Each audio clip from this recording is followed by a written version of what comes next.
Assalamualaikum warahmatullahi wabarakatuh. Perkenalkan, nama saya Ahmad Zaki Al-Islam. Saya akan meresume mengenai penilaian autentik. Penilaian autentik adalah pengukuran yang bermakna secara signifikan atas hasil belajar peserta didik untuk ranah sikap, keterampilan, dan pengetahuan.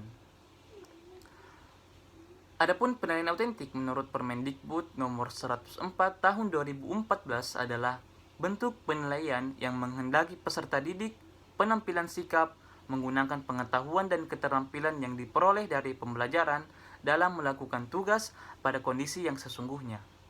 Adapun jenis-jenis penilaian autentik sebagai berikut. Yang pertama adalah penilaian kinerja. Penilaian kinerja sebisa mungkin melibatkan partisipasi peserta didik, khususnya dalam proses dan aspek-aspek yang akan dinilai. Guru dapat melakukannya dengan meminta para peserta didik menyebutkan unsur-unsur proyek atau tugas yang akan mereka gunakan untuk menentukan kriteria penyelesaiannya.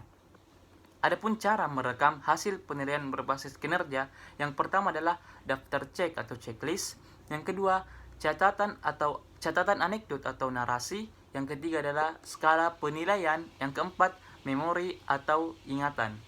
Untuk contohnya kalian bisa lihat pada resume yang telah saya buat. Yang kedua adalah penilaian proyek atau project assessment, merupakan kegiatan penilaian terhadap tugas yang harus diselesaikan oleh peserta didik menurut periode atau waktu tertentu.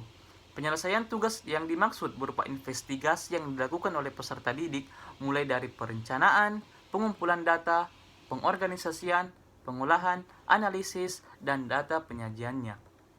Adapun 3 hal yang perlu diperhatikan guru dalam penilaian proyek. Yang pertama adalah keterampilan peserta didik dalam memilih topik, mencari dan mengumpulkan data, mengolah dan menganalisis, memberi makna atas informasi yang diperoleh, dan menulis laporan.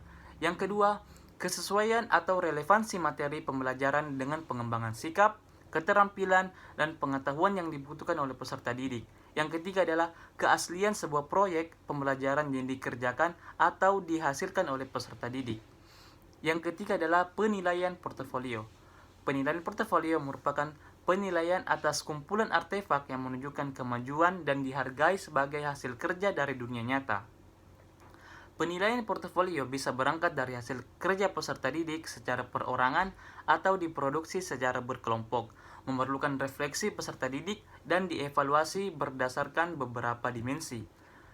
Penilaian portofolio bisa dilakukan dengan menggunakan langkah-langkah sebagai berikut.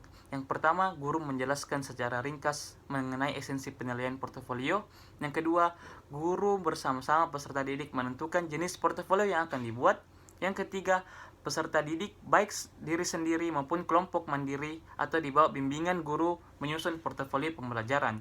Yang keempat, guru menghimpun dan menyimpan portofolio beserta peserta didik pada tempat yang sesuai disertai catatan tanggal dan pengumpulannya. Yang kelima, guru menilai portofolio peserta didik dengan kriteria tertentu. Yang keenam, jika kemungkinan guru bersama peserta didik membahas bersama dokumen portofolio yang dihasilkan. Yang ketujuh, guru memberi umpan baik kepada peserta didik atas penilaian portofolio. Yang keempat atau penilaian terakhir adalah tes tertulis.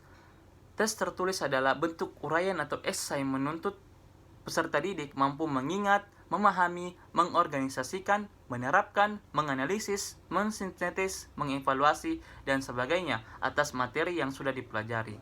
Tes tertulis berbentuk uraian sebisa mungkin bersifat komprehensif sehingga mampu menggambarkan ranah sikap pengetahuan dan keterampilan peserta didik. Terima kasih. Kalian bisa melihat contohnya pada resume yang telah saya buat.